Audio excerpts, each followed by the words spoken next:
Hey everyone, today let's talk about another important term in affiliate marketing, and that's a conversion rate. So what is a conversion rate? In affiliate marketing, the conversion rate is the percentage of people who take a specific action after clicking your link.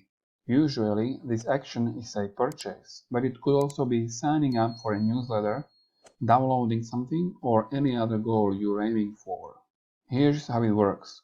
Imagine 100 people click on your affiliate link, but only 5 of them end up buying the product. Your conversion rate would be 5%. That's because 5 out of 100 people completed the action. Why is conversion rate important?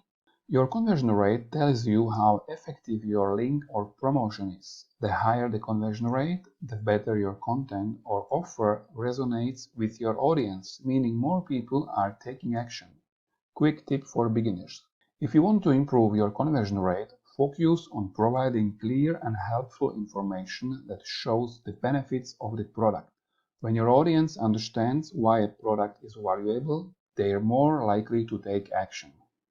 So that's the basic of a conversion rate. It's a useful metric for understanding how well your affiliate marketing efforts are working. Thanks for watching, and I'll see you in the next video with more affiliate marketing basics.